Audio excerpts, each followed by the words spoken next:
Well, lights, camera, action, everybody. It's another episode of the Puckn Pod. My name is Joe. My name is Brandon. And I'm Paul. We're going to talk a lot about movies today, gentlemen, and I think we're going to start off with kind of something we don't normally talk about. We talk about the movies themselves, but we never talk about the directors of the movies. So let's get into it. Who is your favorite directors out there? I don't think it's much of a question mark for me. I think M. Night Shyamalan. Yeah. Yeah, you're so close. Who's the one who does all of those teen comedies? That's got to be it, right? The guy who does American Pie. Well, it's Uwe Boll. Come on, you know this already. Yeah, right. He's known to make some of the worst movies ever made.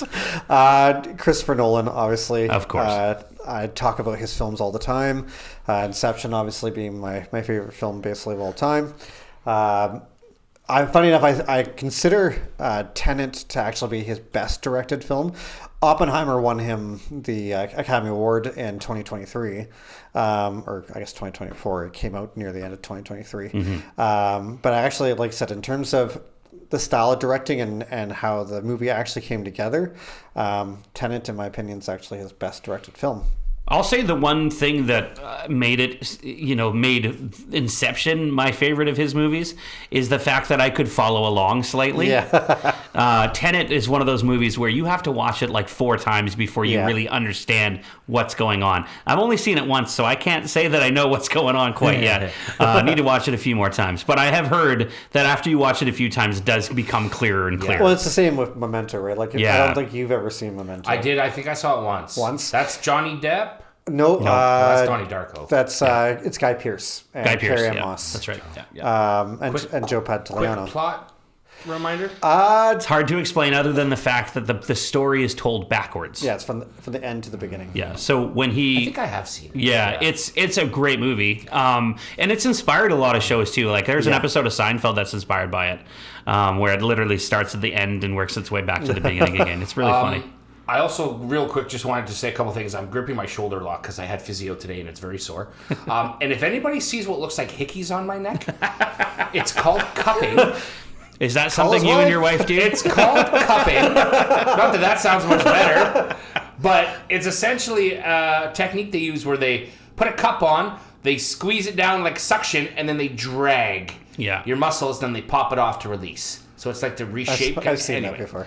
I just know that last time I had physio and I saw them, I looked in the mirror and I went, "Oh my god!" Yeah, all these spots. It's like for a second I forgot why they were there, and I'm like, "What happened to my neck?" I'm a leopard. And that's exactly. Anyway, so just disclaimer: if you're wondering why I'm just spending a lot of time on my shoulder, it's because I just had or work on. making it with inanimate objects, right? So, inanimate objects. Whatever you do in the privacy of your own home, let me tell you. So going back to Christopher Nolan, is there a specific movie of his that you can think of that maybe might be your favorite of his? I mean, other than Inception for me as well, I would say probably The Dark Knight. Yeah. Specifically that one. Yeah. So, I mean, he did The Dark Knight Rises, and he did... Is there another Batman So he did Batman Begins. Batman Begins. The Dark Knight and The Dark Knight Rises. Yeah. Right. I mean, I liked Batman Begins too, but I think Dark Knight probably after Inception. I would probably have to take I bet you there's probably others that I don't even realize that he's a director of that may even hit my list. So while you guys, if you have any points to make, I'm going to take a quick look because I'm not 100% sure. He did, I'm thinking Zack Snyder. Sorry, go on. I was about to say he did 300, but that's Zack Snyder. That's Zack Snyder. His next movie to come out, and it'll be coming out at some point here, is The Odyssey. He's coming out with Matt Damon. Is going to be in that with him. Matt Damon. So that will be. I'm looking forward to seeing that. But he's been focusing on period pieces. Oppenheimer was really good. Dunkirk was really good. I have respect for that. If you can do a good period piece and tell the story the right way, Oppenheimer was a good example of that. Where it's like he didn't paint this picture of Oppenheimer being this like great, amazing person. Yeah. Very smart person, obviously, and obviously the story focused a lot on the guilt he felt for what he was doing. Yep. But he knew that it had to be done in order to achieve what they achieved in the war and everything. So there's a lot of kind of roller coaster of emotions when it comes to that movie, but he did it the right way for sure. So getting a quick look at this list from him, he actually hasn't directed that many films, eh? Yeah, he was just, it's crazy. Ball was taken. So I actually, now that I've looked at this and realized I had forgotten, Inception is probably third on this list for me, Okay. to be honest with you. The first one for me is The Prestige. Yeah. Yeah, great movie. I absolutely love that. That's another movie I'd like to watch again because I think I've only seen it the one time. And it's probably a thing with Christopher Nolan movies where I feel like I need to watch it a few times. It's not like it was confusing by any means. It's just it felt like it's something I need to watch again to grasp what was really going on. Yeah, I've seen it probably 20 times. Yeah, for sure. The second one for me actually would be Interstellar. Oh yeah, I okay. prefer Interstellar over Inception. Just Interstellar's by great. a very small margin. I have a thing for space movies. Yeah, like I do too. And I think back in the day, I remember my parents got this like big giant projector TV, and so it's like a big screen, right? And I mean back then it was 50 inches, which is like the size of your garage door at this point when it comes to those TVs, and I would watch like space movies, and for some reason it felt like space movies needed to be on a big screen to watch it, to get a real feel for it. And I was watching, I would watch like, Mission to Mars or, like other Mars movies because they took place in space first.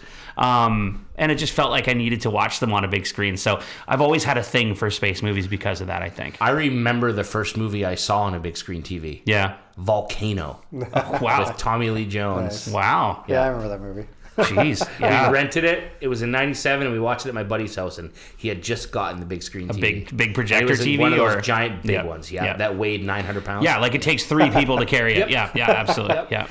Yeah. Yeah, I'd say Interstellar, because we were just talking about that. One of those films where I've noticed with some of his films, he really emphasizes the music to carry the feeling of the movie. Like Interstellar, in my personal opinion, was one of the first movies that he focused more on the music than he actually did of the dialogue, because there's scenes near the end of the movie where the music was like forefront. You could barely hear some of what was being said between his daughter Murphy and a few of the other characters. Yeah. But like the music was especially during the transitional period between the coming out of the black hole and then going through that sort of like weird vortex thing, and then finally discovering what was going on, and that sort of then it became silent, that kind of like transition. But yeah, I remember that kind of musical transition. Absolutely. Oppenheimer had come into that too Yeah. at points in the movie, right? So that's why I kind of Interstellar was the first for me that really stood out. Absolutely. Insomnia on this list is 4 for me. Yeah, it's right after great movie too, right? So, Robin Williams, jeez, he doesn't get enough credit. God rest his soul. He does not get enough credit for his dramatic acting, and I think a lot of comedic actors are actually, or comedians, period, are brilliant dramatic actors because a lot of them are holding in all that emotion. But they're like Robin Williams. I mean, obviously he had his issues that he was dealing with, and it just goes to show like that explains why he was such a great actor. But there is a giant list of directors that I'm looking at right now. Obviously Christopher Nolan being one of them, but one guy that I think of, and again, I go back to when I was in film school studying like films from the like 50s and 60s and stuff like that. One director in particular that cannot be ignored, and to me that's Alfred Hitchcock. Oh, yeah. We were, before I came to our recording today, my wife was at home watching the Psycho movie, Psycho. And I was watching and I was like, for its time, the directing choices that Hitchcock made in that movie are like none other. You can't find them in any other movies back then. Sure. Just little things like, there's a shot where, I'm not spoiling anything, this movie came out in the 50s, but there's a shot where she's about to be, slashed in the shower, and he cuts to a shot of the water coming down on the lens. And it's just it's like any other cameraman, any other director, you'd be like, why are you doing that? Yeah. But for that story, it works. And he actually cuts to it twice during that scene. Once while she's still alive, and then a second time after she's dead.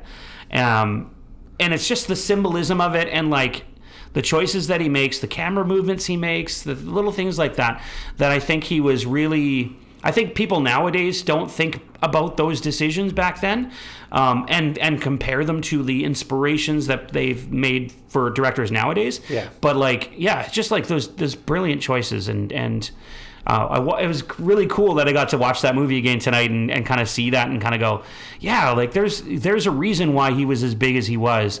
One of my favorite movies of his actually was The Birds.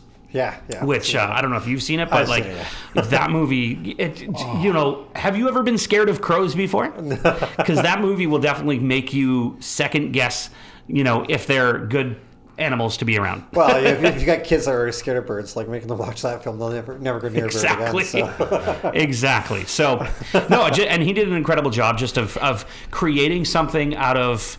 He didn't have to show the birds killing people. He didn't have to show the knife going into the woman's body in Psycho. Like, it just the symbolism and the choices he made to represent that, to allow your imagination to come up with the conclusions of what's happening. Yep. I think that was the thing that Hitchcock really had above other directors back then. And so that, for me, that's one of the reasons why he's one of the best, for sure. Yep. His monologues were always great too. Incredible. I always loved seeing his monologues.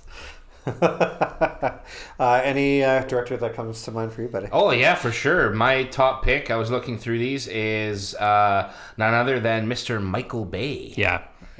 Famous for his camera moves. I was gonna say, I was kind of thinking how I wanted to analyze, if there was anything I could analyze as to why I really liked his, like, say, directing style, as opposed to just looking at the list of movies and going, oh, I love all those movies.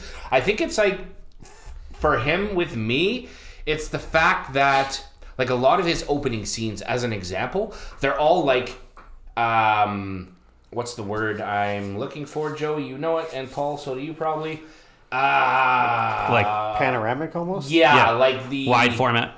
The it's called CinemaScope, FYI. Like the cinematography, I guess, is the word I'm looking for, and just how it's always of like a landscape, or it's like like it's a plane or a helicopter coming in on the city of New York or something, like from far away. That establishing shot, exactly. Yeah. And the other thing that I really like about his productions, and so it seems, is how extra they are.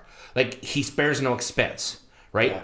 The car chases. They're always very large budgets. The car chases in the Bad Boys movies, or just the destruction that happens in the Transformers, the plane crashes and whatnot, and destroying of the ships in Pearl Harbor, just like everything is just big budget, right? Yeah, there's a big production. There's a kind of a thing that Michael Bay is known for, and it's actually two things in particular. One, it's the color that he chooses for the look of the film, and usually it's like you'll notice, like, for example, Transformers, it's always kind of an orangey color with the choices that he makes, unless it's nighttime, in which case it's a blue color. And then everything is moving. There's never a steady shot. It's always the camera's always moving. If you go and watch the movie The Island, which is one of my favorites of his. The camera's never standing still. It's always moving, always moving. Interesting, okay. And that's just a thing that Michael Bay, it's just his way of kind of, it seems like every director has like their own way of telling a story, and in his case it's like if the camera's standing still, it's for a reason, but if it's moving, that's typically how he tells the story. You say that kind of orangey, like the color that he chooses. Like, it's funny you say that, because I'm looking at this list and I'm thinking Bad Boys and The Rock. 100%. Yeah. And Transformers, they look the same. And Transformers, they look the same. It's like the same color. Right. And I think it's his way of kind of establishing his own universe, right? Yeah. Every director, and I think of Tarantino in this scenario, they always try to create their own universe. And it's because that's the story they want to tell within that universe. So by creating a universe, they can create any reality they want, right? And I think that's the point of it. And whereas Michael Bay, like, I think of The Rock, like, that's his universe. That's, the one guy who escaped from The Rock who's still alive, who can help us, solve this problem. And, like, that makes sense, right? It has to exist within that universe. So. The Rock was a fortress. When I think of Michael Bay, did you guys ever watch Robot Chicken at all? Yeah. No, there's one skit they have in there, and it's talking about Michael Bay films. And it goes, and it basically starts off, it goes, Michael Bay presents explosions, because he's known for bombastic explosions in a lot of his films, right? Oh yeah. I loved that he brought Transformers to life. I don't know. Funny enough, I don't know that there's any other director that could have actually brought the Transformers to life the way that he did. Yeah. I said, I think there's other directors that maybe could have created more of a gripping, like, drama action story to it, but. Transformers weren't known for that. They were known as being kids' toys that became a cartoon, right? So that's interesting. Like, you think about sort of inanimate objects that they could create a movie out of, and I mean, they did something with it, and then they created a franchise, obviously. For me, I'm trying to think how far. I saw Transformers 1, I saw Transformers 2. I did not see Transformers 3 and on. I don't believe.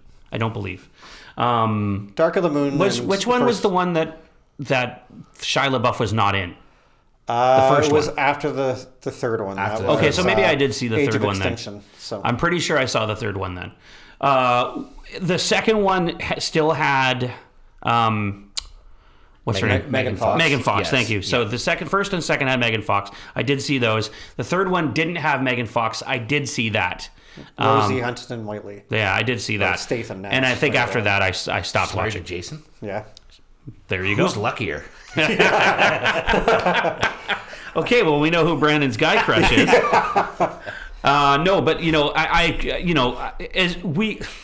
I don't want to say this without, like, I don't want to underplay anything. Like, Michael Bay is a great director. He's not my favorite, but I understand why he's your favorite, and I enjoy his movies. Like, I wholeheartedly enjoy his movies, and he does a specific genre really well, which of course is action, right? Yeah. Like I said, The Island is one of my favorites of his. Scarlett Johansson and Ewan McGregor. If you haven't seen it, Brando, I recommend you check it out. It's really The Island. Good. I actually was looking at the list and I have not seen it. You should see it. It's really good. At least good. I don't think so. It's a movie about clones specifically. Very underrated film of his. Pain and Gain with Dwayne Johnson and Mark Wahlberg. I have seen that one. Pain and Gain. Yes, I have seen that one. It's hilarious. Yeah, it's good, actually. Yeah. Paul, give us another director that you're big on. I would regularly bring up J.J. Abrams just because he did do Super 8, which I really loved. Star Trek. That. Did the first 2 Star Treks. Yeah. I'm going to kind of shy away from because while I kind of liked the new Star Wars, a lot of people hated the new Star Wars. Star Wars. They feel that he kind of ruined the franchise. He has to be the only director that's directed Star Trek and Star Wars at the same time. That's kind of funny. That's kind of cool. But I'll probably lean a little bit more towards Steven Spielberg, just based upon the history of films that he's done, as one of my favorites. Looking at more recently, Ready Player One was amazing. For anyone that's a gamer out there that loves kind of that genre of looking at like retro kind of stuff, games or movies, that film brought everything. Sorry, what director are we talking about? Spielberg? Steven Spielberg. Oh, I didn't know that he directed Ready Player One. Ready Player One. Yeah. I love the inclusion of pop culture in that movie. I think that's my favorite part. If you notice, all the pop culture that's included in that are our Steven Spielberg movies. I did not realize. Back to the Future. Okay, I did not realize that. I mean, he produced Back to the Future, but still. Yeah. Yeah, and he's, I could go over however many, there's like 32 films here. Yeah. His probably biggest ones were obviously the Indiana Jones films. Yeah. E.T. was a big one for him. Jurassic Park. My probably all-time favorite Steven Spielberg is actually a kids movie. Hook was my right. Was my favorite. Forgot he directed that. And then he's worked with Tom Cruise in a few films. War of the Worlds, Minority Report. That's a good one. Yeah, he's again. I could go over the rest of them. I don't want to keep going over them. Yeah, all of them we do have Remembrance Day coming up. He did do Saving Private Ryan. Yeah, absolutely. Yeah. Now, Remembrance Day, of course, is World War I, but still. That's true. not that I'm nitpicking, but and then obviously Jurassic Park, and that brought computer effects to the forefront. Those films. Absolutely, yeah. Brando, how about you? Is there another director that you have in mind? I was kind of looking here, and I mean, there's quite a... I mean, there's so many directors that we could sit here and name, obviously, but and it's hard to just pick our favorites out of them. Robert Zemeckis has quite a bit. Yep. I was just about to look up... Oops, that's not the one. This guy, I'd be curious to know how many more of his films that I know than a couple that I can think of off the top of my head. I'm going to see if you guys can name the director if I list you a couple of films. I'm not going to name the big one because it's pretty obvious, but how about American Gangster? Keep going. I'm a big Denzel guy. Keep going. Gladiator. Yeah. Ridley Scott. Yep. Yeah. White Squall. was in there. Did you guys ever see White Squall? Yes, I loved White Squall. Jeff Bridges, yeah. Absolutely. The original Blade Runner. That's a Ridley Scott movie, White Squall? Yeah. I had no idea. Hannibal, Body of Lies was pretty good. It was okay. The Martian is the big one. Oh, yeah. For me, anyway. Great movie. Yeah. It's so funny. Have you seen those YouTube videos where scientists pick apart The Martian? And they talk about like what's real and what's not and stuff?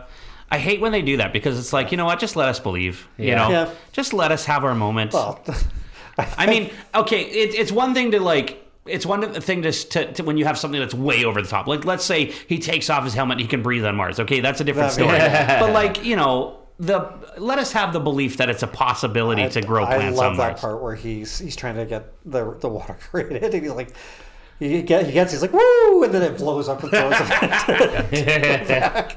He's like, I didn't account for the air that I'm breathing. Doesn't he say something along the lines of like he goes along the lines of saying something about how some famous scientist said it's not about learning about how to do something, it's learning how not to do something, right? So you do it a million times, figure out not to do it. Oh, you're thinking of they use the quote in like National Treasure. I swear to God that was in that movie too, but maybe I'm thinking of something else. You know, Thomas Edison failed 999 times on trying to light bulb, and he said, I didn't fail. I found 999 not ways to make a light bulb. That's right. Yeah. Any others that you want to point out? Other films, I mean? It's funny because the list that I'm looking at is basically from highest grossing films. Yeah. Right? And I think of someone like Jon Favreau, and I wanted to look because I wasn't sure. There's really not that many bangers in here. Yeah. But it's just movies that made a lot of money. Yeah. A couple of the Iron Mans. Chef was a really big one. Chef was great. Elf. Yeah. Like, that's probably... It's got to be his number one when you consider the fact that it's like... It's everyone's Christmas movie, right? Like, you can't go through Christmas without watching an Elf at least once. It's our Christmas Eve tradition. Yeah. For me, and we'll get into this when it comes to Christmas time, but for me, Christmas Story is my biggest one. I have to watch it every year, but I do watch Elf every year as well. Yeah. And Home Alone. Yeah. Nice. The Santa Claus for us. Yeah, I love the Santa Claus too. Is the must too. Yeah, absolutely. We're Christmas Vacation every year. Oh yeah, that is number one. I don't watch any other Christmas movies until I've at least watched that once. I've still never seen that movie. Oh man, you were so missing out. You have to catch. Maybe this will be the year. I've never been more disappointed. Brent. Maybe this will be the year. Talk about a director that started off with a bang and has kind of moved up since. And David Fincher. Yeah. When he started with Alien 3, that was a great film in my personal opinion. But he's just gone up from there. Did Seven, did The Game, did Fight Club, did Panic Room, did The Zodiac, did Benjamin Button, did The Social Network, and then did the remake of The Girl with the Dragon Tattoo, the American version. Great movie, by the way. Yeah, like great movie. Every film that he's done has just gone better and better and Benjamin better. Button was an incredible movie too. Gone Girl was really, really good. Yeah. Right, yeah. Okay, dude. Yeah. The Girl with the Dragon Tattoo, that we're talking about with Daniel Craig and Rooney Mara, yes. right? Yeah. I like that Based one on the book series. I like that one a lot. Now, one director that I could easily say Quentin Tarantino is one of my favorite directors, and everybody knows this because I've already mentioned it.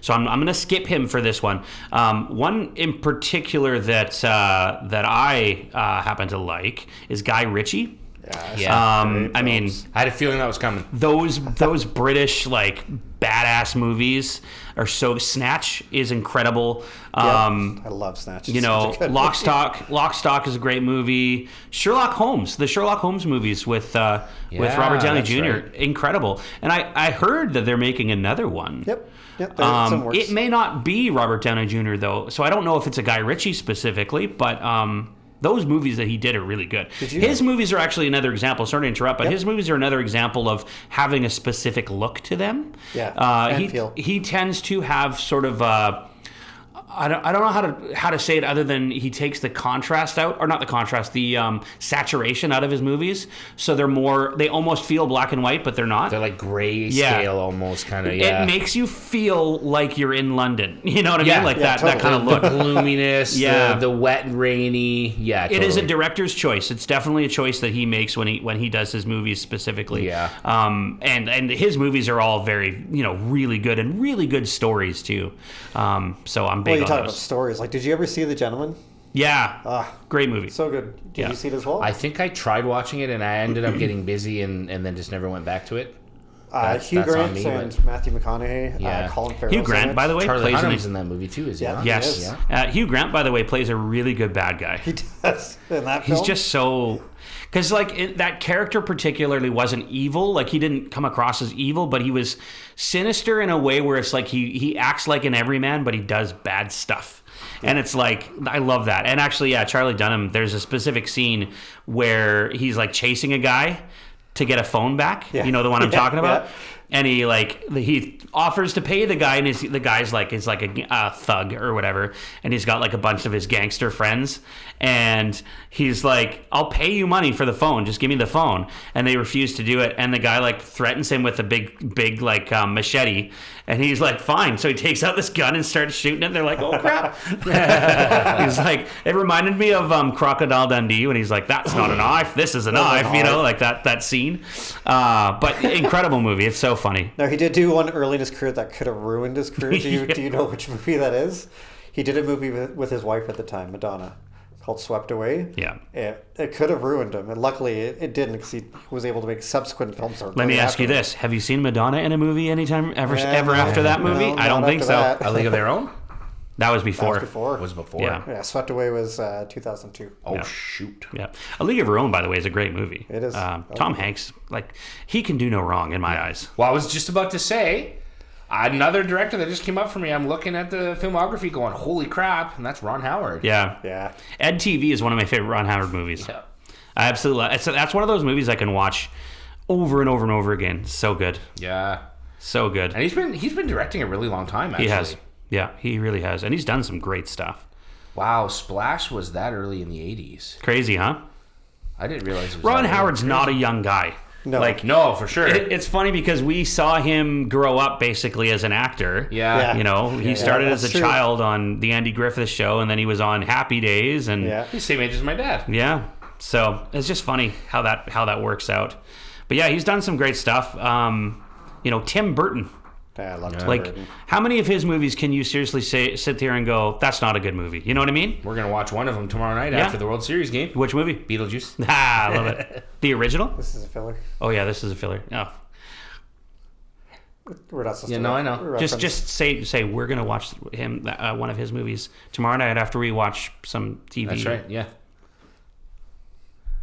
We might watch one of his movies tomorrow, actually. Oh, yeah? Which one? I think we're thinking about watching Beetlejuice. Oh, right on. That's cool. Nice. Because Yeah. we haven't seen the second one yet, so we want to watch the first one first. I haven't and seen then the watch- second and one then watch either. the I second- heard bad things about the second. Yeah, I know. I want to check it out anyway, but we want to rewatch the first one first. Good to know. Yeah, he did Nightmare Before Christmas. Again, I think we talked about it on a previous episode where I didn't like it as a kid, but love that movie now. The original Batman movie. Original first two The Batman first two, movies. yeah. Danny Returns is still probably one of my absolute favorite Batman movies ever made. I love Dark Knight. distinctly remember feeling like Danny DeVito was believable as the Penguin because of the way his mouth, you know, how he like always had like spit coming out of his mouth when he talked. For me, I felt like that's a believable trait in that very much character. is. And I don't know if that was a choice of his or if that was a choice that they made together to create that in the character. But it was, for me as a child, that was very believable. I was afraid of the Penguin. Now, do you know that Tim Burton did his own remake? No. Do you want to know which movie it is? What? Frankenweenie. Okay. He did one in 1984, and he did a remake in 2012. Very cool. Very cool. Good for him. You know, I think when it comes to Tim Burton movies, I mean, I think of like Charlie and the Chocolate Factory. Yeah. The one with Johnny Depp. Incredible. And Johnny Depp has been integral in Tim Burton movies, you know. Oh, yeah. Yep. Oh, Sleepy yeah. Hollow. Sleepy Hollow. Sweeney Todd. Yep. Edward Dark Scissorhands. Shadows. Edward Scissorhands. Absolutely. Edward Scissorhands is probably maybe number one when it comes down to it. I mean, that's one of his best movies. Yeah, great film actually. That one's a bit of an underrated one. If people haven't seen it, you want to see Johnny Depp probably at his best in terms of the type of character that he's playing. Edward Scissorhands is the one to watch, and Tim Burton. I mean, there's a lot of characters that Johnny Depp has played where you classify him as one of the best character actors there is. Yeah. Edward Scissorhands is probably the beginning for him when it comes to the evolution of his career. Like the first time he played a character, you know. So there's the incredible movies by Tim Burton. I just saw recently a Wes Anderson movie, and that is One Battle After Another with I almost said Johnny Depp with Leonardo DiCaprio. Thank you. A really good movie, really good story. It's a bit of a slower movie. I was gonna say, I heard that it got, but visually, it's a great movie. It's a visually great movie. I think it actually didn't have bad. I think it's got good reviews on Rotten Tomatoes, if I remember correctly. Right.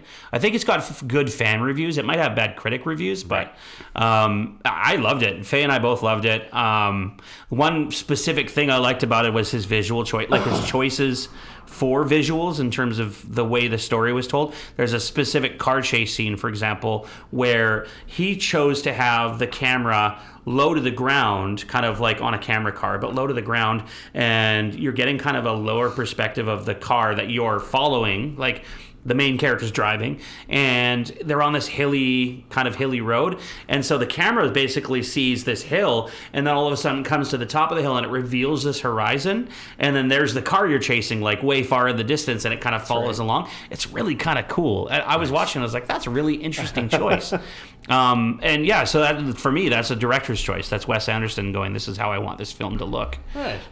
It's just, he's got a lot of different kind of films where he has a look to his films, and you can usually tell that it's a Wes Anderson film. For me, I felt like this movie in particular was not the same as all the others. It felt different. You could probably say the same about the Coen brothers. That they have a certain feel to their movies. Like, they do.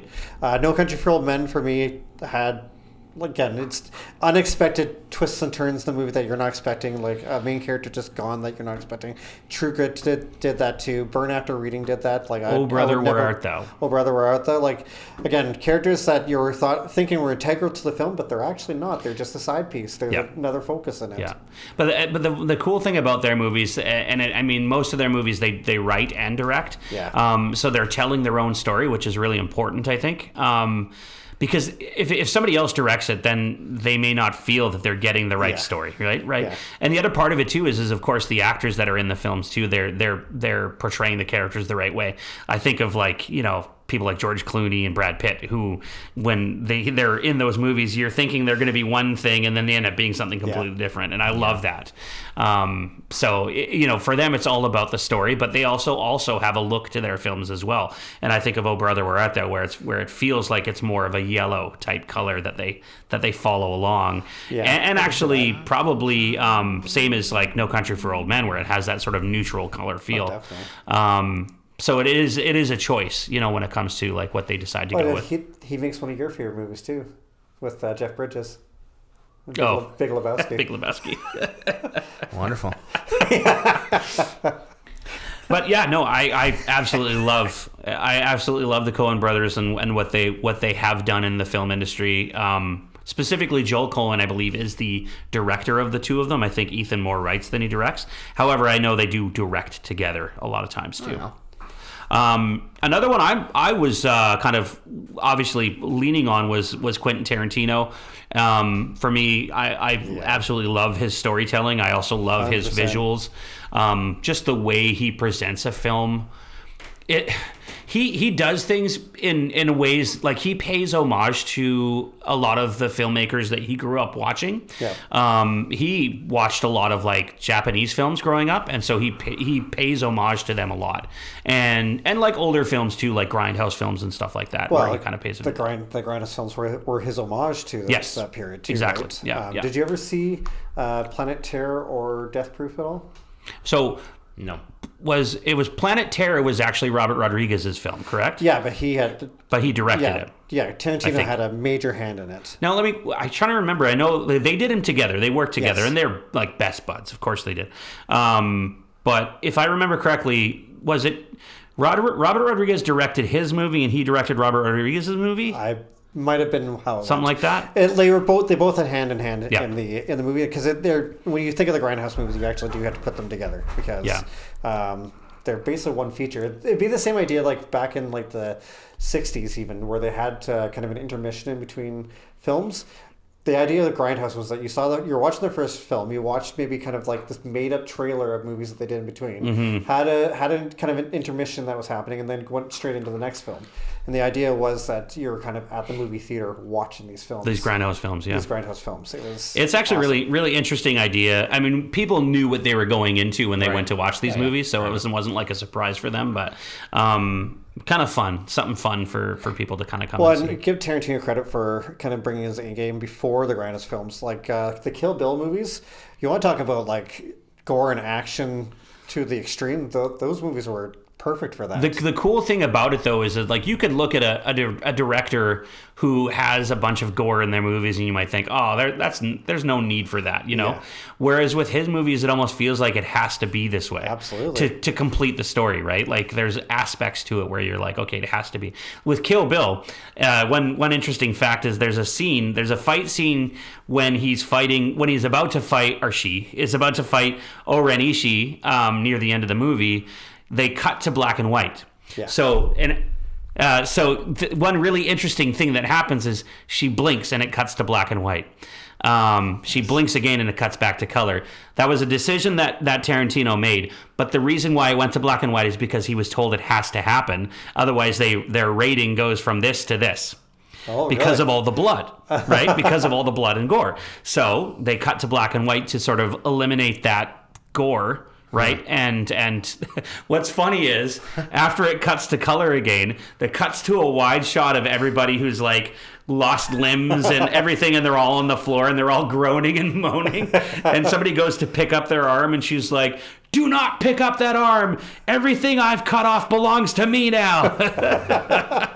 It's just little subtle nuances in his movies that I absolutely love. And the decision to kind of like just that idea of blinking your eyes and having it switch to black and white. It's just such an interesting thing to do. Yeah. And I think those are the things that I love about Tarantino. Those just little decisions that are, you would call them subtle, but I think they're very obvious, you know, in a lot of ways too. You know, I tell you guys, for 37 years of my life, I thought that I was a movie buff. You have proven me wrong.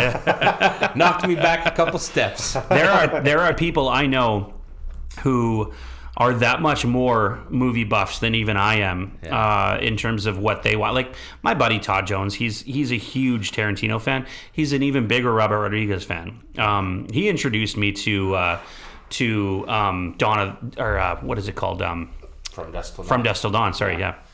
Like he showed it to me for the first time and I was like blown away.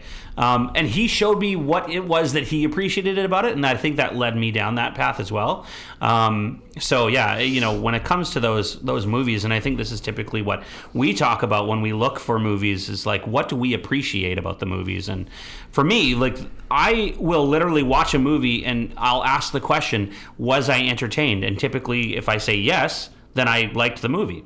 Most people, like I know you've said there's certain movies you haven't liked, and I would disagree and say, well, I was entertained, so I liked it. However, there are certain movies where I have a specific reason behind being entertained by it, and like I think of Tarantino for that reason. You know, I think of the director's choices for that reason, and things like that. And for me also, like when it comes down to it, I think of like the way the cinematographer decided to go with a certain lens or something like that. Like, you know, The Hateful Eight, another Tarantino movie, it was entirely shot, well, not entirely, but it was a majority shot in CinemaScope, which is that widescreen format.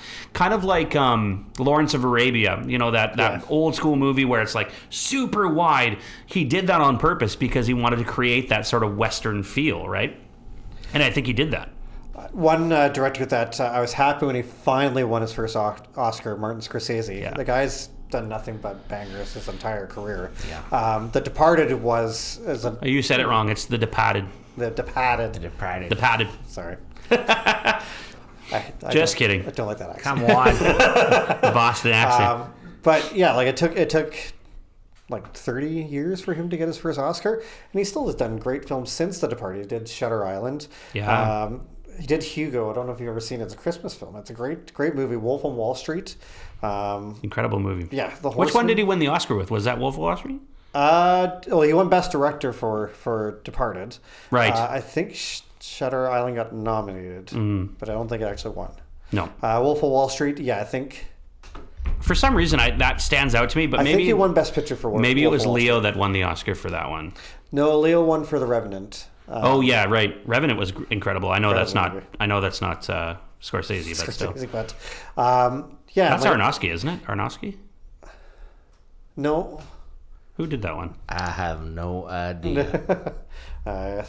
Great. Sorry, thing about, put you on the spot. Great thing about the internet, right? Yeah. So you can actually look the stuff up. So I thought it was Aronofsky. I have a what do you call it? Special shout out to a specific director when we're done. No, Inarritu. Alejandro Gonzalez Inarritu. Okay. Inarritu. I stand corrected. I could have swore it was Aronofsky. Maybe I know Aronofsky did Black Swan, but That's true. Yeah. Yeah. He did a good job with that too. yeah, he did. Yeah. Yeah. Like I said, I could go on for the whole podcast about Scorsese, but We almost we have. won't. Yeah, we have. Let's talk about others. Well, let me give my special shout out. The kind of the director, and I think this. I mean, he's not up and coming or anything like that. Like he's been directing for a long time. Sam Mendes. He directed 1917. For him specifically. The success of that movie was not just him, but he did write the movie as well as direct it, and that movie's incredible. I've seen it. It has to be 150 times. Has to be. Guess which debut film he did that won him Best Picture? Debut film, like his first film. I don't remember. Has Kevin Spacey in it? Yeah. Mina Suvari? Oh, yeah. Yeah. What is it called? American Beauty? American There you Beauty. go. Yeah, Yeah. American Beauty. Yeah. Yeah, I mean, Crazy to have that as your debut film and win Best Picture for it. Yeah. it does help to have the cast you have, right? I Yep. mean, yeah, incredible. Like, but you know, I for me, 1917 has got to be his best film. Yeah, I agree. I mean, there's a reason why it won the awards it won. Best cinematography specifically. It's just incredible. The idea of going with one shot, and again, constant moving camera, right? The camera didn't stop moving until the very last shot, which is when he's laying down in the tree, which is exactly the same way the film began. So just kind of a cool way to tell the story. Full circle. Yeah. Tell me if you guys agree with this, because based upon there's multiple films of this franchise, but I consider the Wachowski sisters, unfortunately not brothers. Both are transitioned. Both have transitioned. I knew one did. I didn't realize they both did. I'd say they're one-hit wonders with the first Matrix. The other two were okay afterwards. But I'd say that it was groundbreaking, the first one. The most recent one, Resurrection, was hard to get through. Yeah. I haven't seen anything past I was first one. disappointed in that. You For haven't sure. seen anything past the first one. You should, if you ever want to watch the trilogy, you should watch the rest of it. But you're not missing too much if you only ever watch the first one too. So. Yeah. So we are looking at 43 minutes in. We could get into maybe talking a little bit about movies in particular. We were discussing the idea of talking about musicals. I remember as a child, going back obviously years and years now, I'm an old man. Grease was probably the first musical that I ever saw. Yeah. But it's also probably one of my favorites too. Yeah. And I mean, I was, it helped introduce me to what's his name? John Travolta? No. The Four Seasons. Frankie Valli. Frankie Valli, thank you. Because Frankie Valli sings the intro song. Grease is the word. Yeah. Just love that song, first of all. But it introduced me. It starts you off with singing along to the intro song, and then the actual movie itself is nothing but like singing and dancing and having fun. But you don't think of it as kind of a musical. Like, I watched that movie and I don't think of it as a musical. I still am interested in the my actual favorite plot. one on the list when we get to it. I feel the same way about. Yeah, like it just, every song is something I felt like I could sing along to. The first song you hear in that, I mean, other than the intro song, of course, is Summer Nights, right? And you're dancing along, singing along to the song, and then but it tells a story with what's actually happened in the movie. And I mean, obviously, I know they're all based on plays and whatnot, but still, like, it just, the way they did it, the way the actors were portraying the characters, it didn't feel like I was watching, a musical theater play. I felt like I was watching a movie, and I think that's the thing you want to achieve if you're creating a musical movie, to keep it as a movie and still feel that way. Yep. Yeah, I when it comes to musicals, I've always liked some of the adaptations from Broadway to movies. Obviously, Andrew Lloyd Webber was really well known for obviously doing a bunch of musicals back in the day. That's right. One musical that he did that did not translate well to a movie was Cats. Is still one of my favorite songs, which is Memories. It's an absolutely banger of a song. Was it Taylor Swift in that? I don't remember. I think she played one of the cats in the movie. Honestly, Joe, I try to forget that film. But when I'm looking at one that was a major success, and it certainly helped launch careers, was The Phantom of the Opera. Gerard Butler was fantastic as the Phantom. Emmy Rose, and I had no idea could sing like that after having seen her in The Day After Tomorrow. Emmy Rossum, you mean? Yeah, Rossum, sorry. Yeah. My apologies. She was in Shameless. Yeah, she played Fiona in Shameless. Yeah, she gave her all in one movie, and certainly she's honestly though like super talented actor, like super talented actor, like she's incredible. Very talented. Yeah. Oh well. Tell me more. Tell me more. My favorite. Yeah. I actually told you guys earlier that it was The Greatest Showman, and it's looking at this list now. I don't know why I didn't think of it. Yeah. So I'm gonna switch it up because I do really like The Greatest Showman. Willy Wonka and the Chocolate Factory. Yeah. Absolutely. Really, really up there for me. And I saw that one before I saw Grease, I think, too. Yeah. So the problem for me with that movie was that I was comparing it a lot to Charlie and the Chocolate Factory by again, Tim Burton. Tim Burton, thank you. My brain does not work today. Comparing it to that movie, not expecting a musical. Did you not see Willy Wonka first? No. Oh, yeah. I was going to say, how is that possible? Yeah, like I saw as a child, I saw Charlie and the Chocolate Factory with oh my gosh. Freddie Highmore? No. I mean, from the 70s. Yeah, Martin something. No, are you talking Gene Wilder? Gene Wilder. That's the one I'm talking about, and it's Willy Wonka. Willy Wonka. Sorry, it's Willy Wonka. That's what I'm talking about. I did see that one. You're right. So, but I don't remember it as a musical. Right. And that's my thing, right? Like I know the Oompa Loompas sang, but like I don't count it in that area. And in this movie, the new one with Timothée Chalamet, I know that he sings in that movie. Yeah. Right. So that's why actually. Yeah. The opening song in Willy Wonka is actually an adaptation from an old Rat Pack member. Right. You know what? Now that I think about it, who can take a sunrise? That's right. And then the other one is and you'll see the world. I don't remember all the words, and I don't want to get a copyright strike. I never thought that I could be. Apparently, Brandon's not worried about a copyright strike. I got a golden ticket. But yeah, absolutely.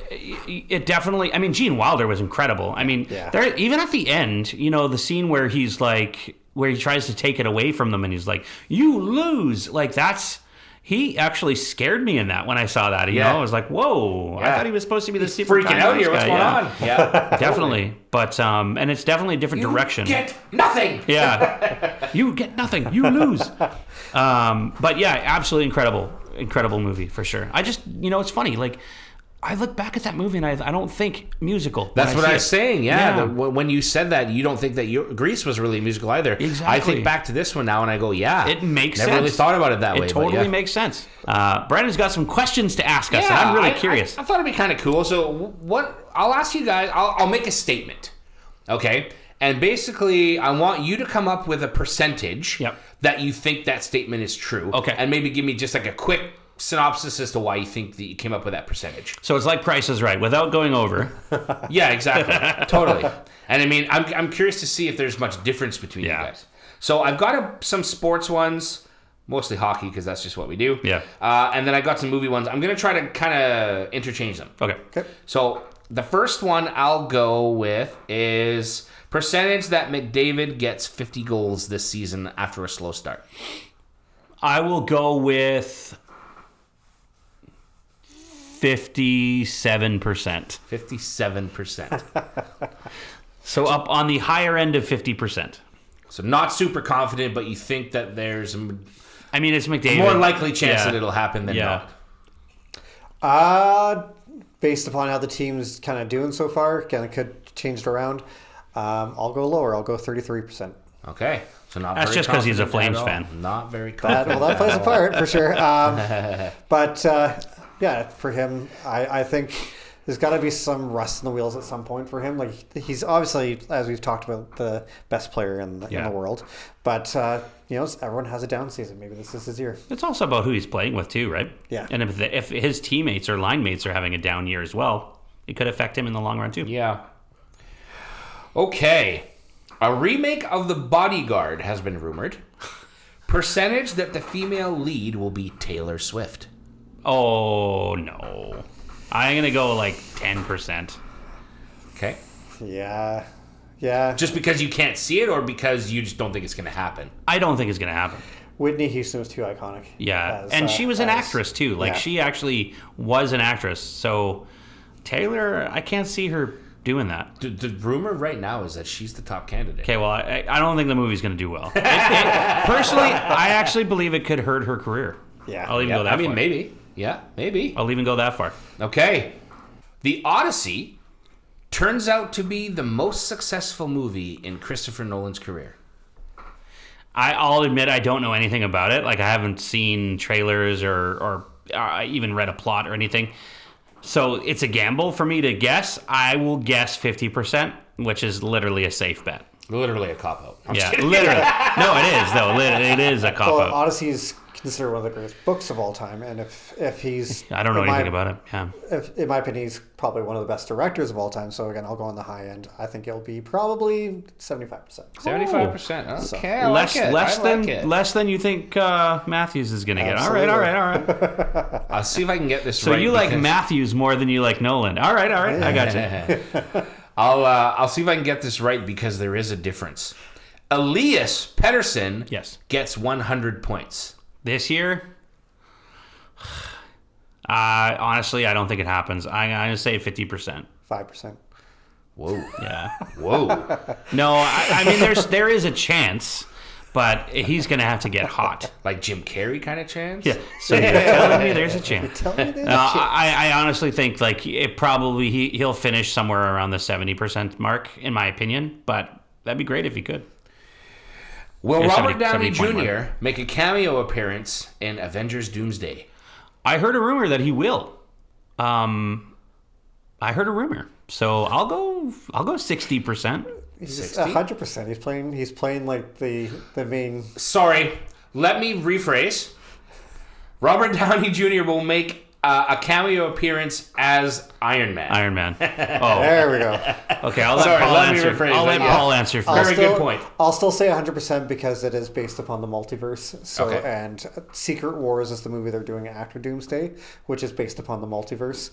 So I'm going to say 100% for that. Secret Wars, from what I understand, in Deadpool and Wolverine, Secret Wars is the comic book that's on the ground with Deadpool when he gets hit. When him and Wolverine go to that world, and they're fighting, and he ends up on the ground. The Void. Secret World is the comic book that's on the ground. Secret Wars is actually technically supposed to be Secret Wars. Pardon me. Yeah. There's a character called the Beyonder that's in the comics that is a major influence in that. Probably not going to be in the films, but the Void is where pretty cool. You got time for a couple more, Brandon? Okay, Alexander Barkov ends up playing more than 40 games in the regular season. More than 40 games. I'm going to go pessimist. I'm going to say 30%. Okay. I don't know the extent of his injury, so 50. So the reason why I'm going so low is because I think that he may come back, but I think he's going to get injured again. Yeah, maybe. Okay, all right. Avatar, Fire and Ash will be the highest grossing film of 2026. Got to remember what else is coming out in 2026. Yeah, there's lots. Yeah. I don't think the last Avatar did that great. Yeah, Way of Water was good. I don't think it was great. Yeah. I thought it was just a continuation from what you saw in the first film. Yeah, it didn't feel like a special big movie. Yeah. I'll go low. I'll say 30%. Yeah, based on even the success of Way of Water, probably 30%. Okay. I'm around that too. How many more I got, Joe? You got time for 2 more. 2? All right. What I will do is I will do a movie one again, and then I'll end with a big one. Perfect. The upcoming Street Fighter film grosses more than $500 million worldwide. I didn't know there was a Street Fighter film coming out. That's cool. Yeah. Grosses more than what, sorry? $500 million worldwide. Let's say through a calendar year. Obviously, it's not going to happen in the weekend. It's going to take a while. It's going to have Raina Vallandigham in it, and she was in the Cobra Kai series in the final season. Right. She's playing, I can't remember the character, but she's playing an integral character. I liked her a lot, and she's a 13-time She's going to be Chun-Li, isn't she? Martial arts champion. She's Chun-Li, not Chun-Li. Cammy? Probably Cammy. It might be Cammy. I can't remember the character, but I really like her. I don't know if it's going to gross $500 million because the last Street Fighter film, not the Jean-Claude one, the one they had in between with Kristen Craig. There was one in between? There was. Oh, wow. It was absolutely awful. I don't know that there's as big of an audience for Street Fighter as there is Mortal Kombat, so I'm going to say no. So probably on the 25%. Honestly, it really depends on the story. It really does. It depends on what the trailer gives us. Because, you know, the Mortal Kombat movies have been really good. The recent ones, the newer ones. They've been really good and entertaining, and the graphics and visual effects are really wonderful. And I think that's important. I think we live in an age right now where those films can be good because of what they're capable of giving us. So it really depends on the trailer. I think I'm just going to be the optimist, and I'll say 50%. But $500 million is a lot of money for a film to gross. Oh, yeah, it is. Yeah. Okay, last one. Team Canada takes gold in men's hockey at the Winter Olympics. I want to say with all certainty 100%, but obviously you have to, there's lots of talent out there. So Team Canada lover, we're all from Canada, so 95%. I'm going to be a realist. I'll say 50%. I think U.S. and Canada are going to be the top two teams, but I think U.S. will have a real good chance of winning the whole thing.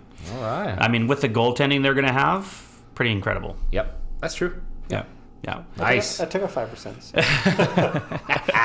Like I said, I'm a realist. But no, I think those are some pretty interesting questions. Maybe we'll have to hang on to that again for another episode so we can ask some more because there's obviously we're always going to have a difference of an opinion on certain things, and it'll be interesting to see. It would be cool to revisit this even after, say, like that Mortal Kombat or that Street Fighter movie comes out and sort of see what it ended up with after the fact. But gentlemen, another episode come and gone. It, eh? Hopefully you guys had a good time talking movies and talking musicals and directors and you know what?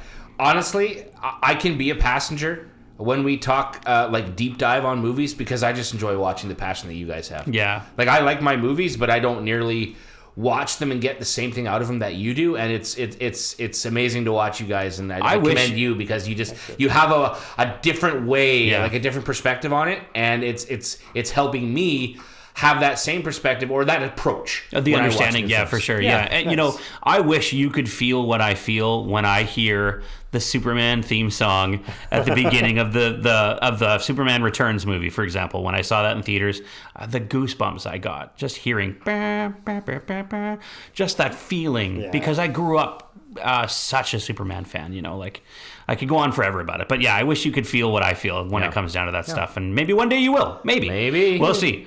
Well, thank you guys again for watching another episode of the Puckn Pod. I want to thank you all again for watching.